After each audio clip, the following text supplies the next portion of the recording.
Hello and welcome to this week's edition of The Real Country Farm. Massive thank you to our sponsors, A-Plan Insurance, for sponsoring this week's edition. Underneath, you'll find a QR code. You can zap that QR code to go and find out some of the bespoke rural and farming products. We'll be hearing from Ollie a little bit later on about what he's been up to this week, and also from our good friend Ian Fuller. Now, if you remember, Ian is going to be reporting for us throughout the year on what he's been up to on his on the farm that he works on. This week, he's got a rather special engine that holds I think quite a place in his heart, and he's filling the reservoir on the farm. We'll also be hearing from Angela about experiments with rumen buffers. Very interesting indeed. And then, first of all, me this week, I've been off to see Alistair Parkinson, who's a dairy farmer in Lancashire. So this week on the Real Country Farm, I've come along to see dairy farmer in Lancashire, Alistair Parkinson. And Alistair, not a bad day to come and visit you today. The sun's out. You do this every time, so you always bring sun with you. It was pouring down this morning. Yeah, about half an hour ago. Yeah, and now the sun's come out. Tell us what we've got behind us. How many cows? What have you got? What we're milking? We're currently at the milking side of the farm. There's 175 cows being milked this morning and this afternoon. We're on total stock number 545. We keep all baby calves, whether it's male, female. Females, dairy Friesians go into the dairy side, and the males go onto the beef side, and we finish all our beef ourselves. All right, so you finish right through with beef? Finish right through to the hook, yeah. I'm hearing it's a good strong beef price. Beef price is really, beef price is very good at the moment. Yeah. Yeah. Where do you take your beef into? We sell straight to abattoir. Right. So most of ours goes either to Bamber Bridge or up to Solibrew at Dunbar. Right. Okay. And that's been good, solid price for a while. Yeah, certainly for the last 6 months. Yeah. Okay. And what about milk then? Milk's been good.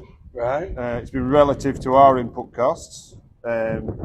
Just coming off the back of some exceedingly high fertiliser prices and grain prices throughout late last summer through the winter. Our milk was, with the price we get for our milk, was relative to that. We were just short of 50 pence a litre, but milk is dropping now. We're in for 7 pence a litre drop over the next 2 months. And does that marry up to your input cost? And because there's been a reduction in that, or are you going to be still all right? Same kind of margin in your bottom line? We're still all right in so much as we have quite a bit of our own arable ground as well. Okay. So a lot of the feed that we put into the cows, we grow ourselves. All right. So we're not just exposed to the market like some other farms who purely grow grass are, for instance. Right. So what are you growing on top of grass then? What else? Maize. We have maize that goes straight into the dairy herd, and wheat and barley. Is that machine I saw right back earlier for the maize? That's still got the maize header on from last season. That's next week's job, is getting that header off and getting the service up ready for the grass season. So what have we got here, Alistair? This is our homegrown wheat from our own farm, combined in August, and straight after combining we crimp it. We add a Dugdale product called Home and Dry to it, which is basically ammonia, and then put it under a sheet, and it doesn't ferment it, but it stabilises it, because we're taking it at 90% moisture, which, without adding that product to it, the feed would go bad. So you put ammonia with it, and it basically, the gases coming off the ammonia pickle the grain and preserve it to be able to feed out through the winter. And what does that get mixed with? That gets mixed with a high protein blend of soya and rape. Should we have a look? Yeah, we're going to look at that. So this is a mix. Once it's been through our feeder, we mix it at 2.5 tons of protein to 3 tons of wheat to get the correct ratios. We add a load of minerals and limestone flour with it to keep the cow health, nutrition right. There is a little bit of sugar beet in there as well, but it is predominantly, the bought-in feed is predominantly rape and soya. How long did it take you to get to that kind of magic mix, if you will? Experimenting and having... You put it all into the laptop, and we have a feed consultant comes around and says, well, we just tweak that a little bit and fine-tune that, and just to get the right balance of protein in the diet, because the when we do milk tests, the urea level in the milk tells us a lot about what's happening with the protein in the cow as well. Okay, so there's a lot of science behind it then? Yeah, it isn't just a case of throwing something at it and seeing what happens, really. We kind of know what's going to happen with the cow before we actually put it in her mouth, really. So. And it works well for you, that mix? It works really well for us, that, yeah. Yeah, good stuff. So Alistair, we've just watched you filling up. We know about your proving mix that you've got. What else has gone in there then for cows? So cows are eating about 50 kilos of fresh weight per day. So in the mixer now there is silage, maize, molasses and my pre-mix that we were talking about earlier with the wheat and the protein mix together. So a bit of molasses to sweeten it up? To sweeten it up, and it's a good source of protein as well. Okay, and how's that going cost-wise, molasses at the minute? It's pretty expensive as molasses. It's getting quite an expensive form of protein.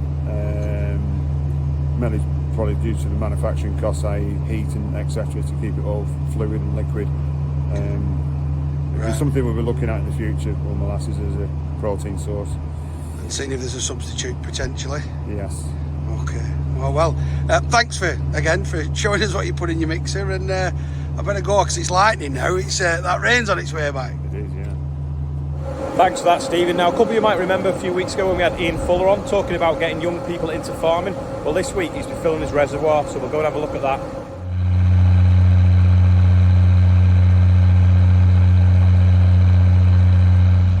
Now then, this week I wanted to talk about us filling the reservoir up.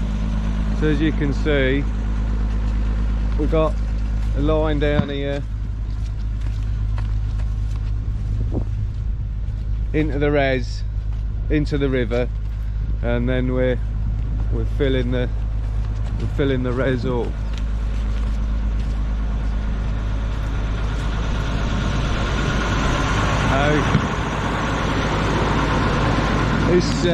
This res was built in 1977, and it could hold 5.5 million gallons. And the main, what we've got put in, what goes across the farm, it will irrigate about 400 acre off the main line we got. And in 96 we've increased it to 8.5 million gallon, and it extended from where that island is back that way. That's what they ended up doing. It's quite a big res. We use it in the winter. We fill it in the winter between January the 1st and March the 31st. That's when we're allowed to fill it. So this is why we're doing it like mad now. It's been running a week 24/7, and we've got a fair way to go yet. We don't have a salt problem this end, but getting further towards Boston there is a problem, and what they do there is they're able to flush it out and get the salt content down for flushing it between two rivers. And yeah, that's that for that.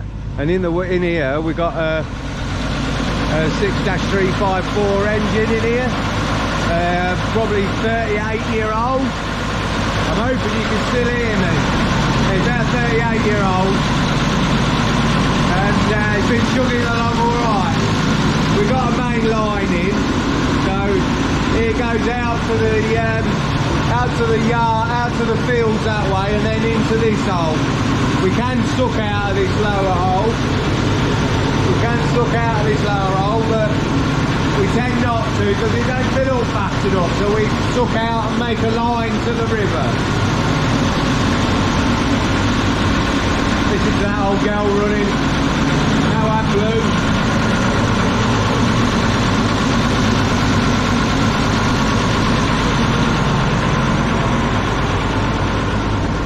So thank you very much, and hope you enjoyed that.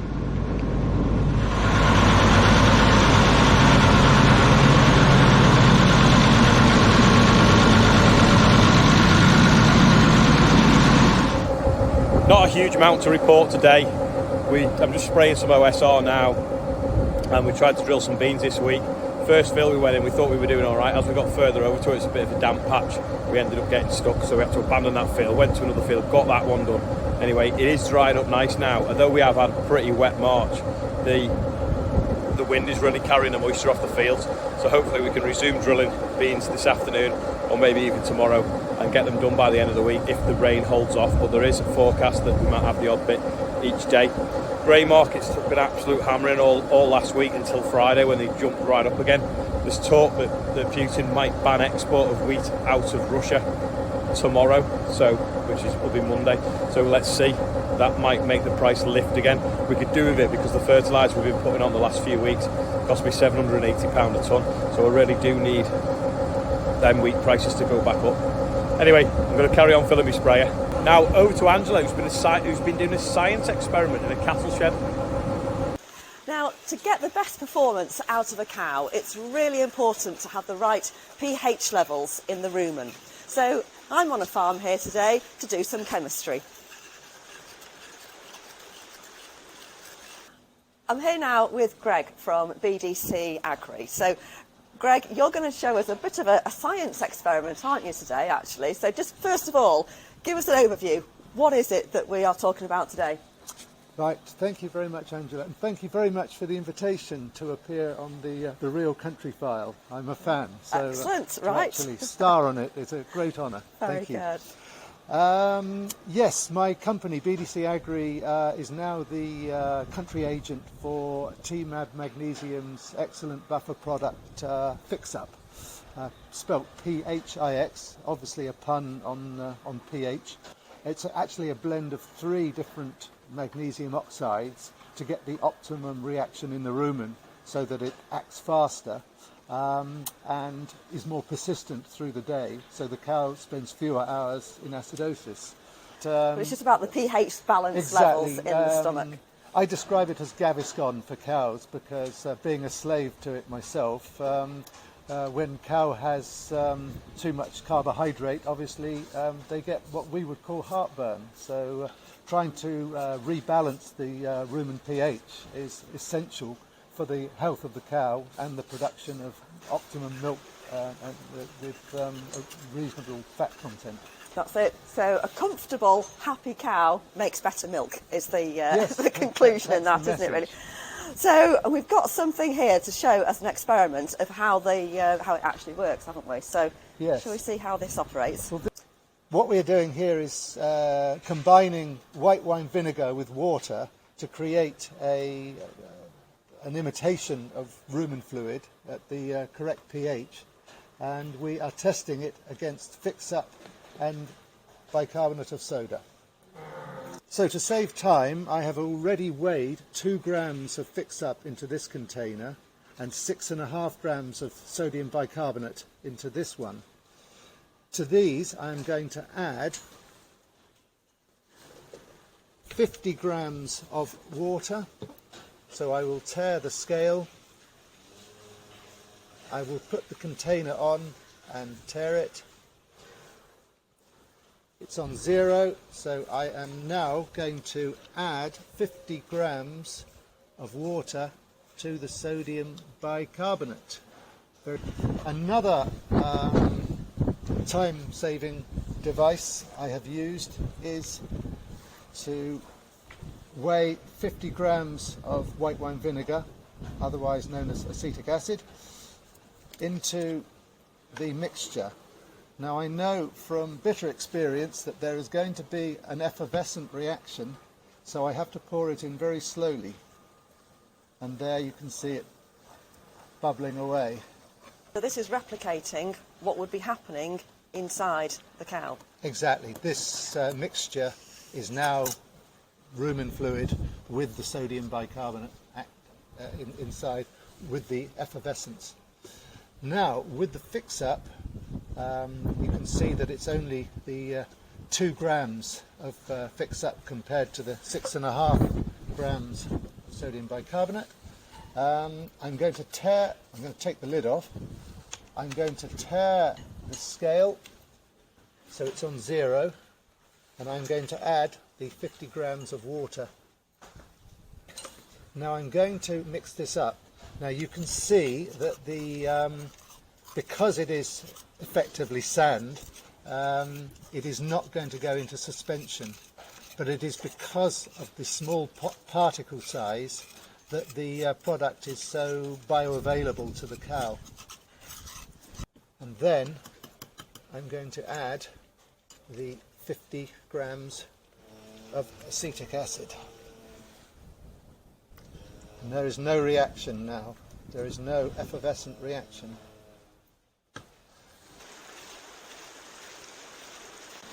I have to say it's a perishing cold day. It's hosing with rain, and I've been delivered this life-saving cup of tea from the farmer, so thank you very much.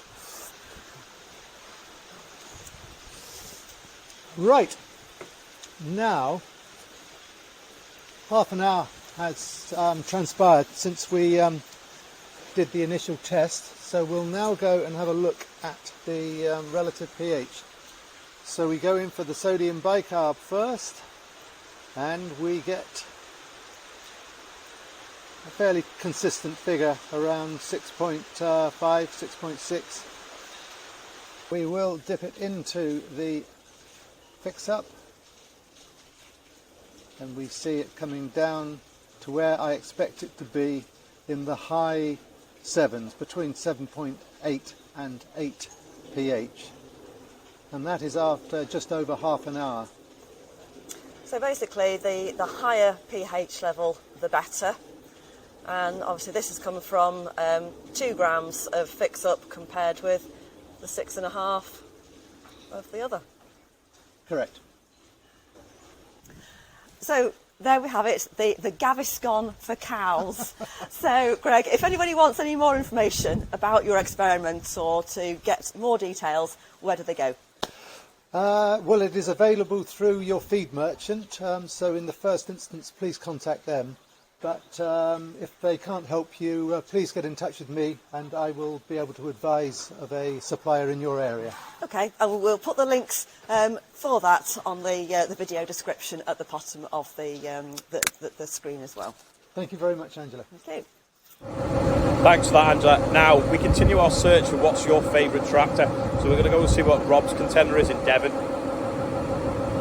So here we are today at FH Arscott and Son with Philip Arscott, better known as Chili, to have a chat about his favourite tractor. So Phil, I expect we could probably guess, but what's your favourite tractor? Well, Rob, my favourite tractor would be this old girl, Ford 7810. This was sort of come to the market in the early 90s when, you know, Ford were really galloping on with tractor sales. It's four-wheel drive, 100 horsepower, 2 spools, 30k, bit of a disadvantage. Yeah. It's just a good old workhorse and still very usable in today's agriculture. It was a very well balanced, very agile tractor for its day. Yeah. Any disadvantages, negatives? 30k is not ideal. I suppose. No, there isn't, not really. Well, Phil's favourite tractor is the Ford 7810. But if you want to see what other tractors he's got, and he's got some gems, then please do check out the full video on our YouTube channel, Machinery Man. And if you have your favourite tractor and you want to share it with us, then email us at vids@therealcountryfold.co.uk. Well, that's it for this week. Thanks once again to A-Plan Rural Insurance for sponsoring this week's episode. Don't forget to scan the QR code to visit their website for any insurance needs that you've got for either your farm vehicles or buildings. So thanks for watching. Don't forget to press the like and subscribe button, and we'll see you next week.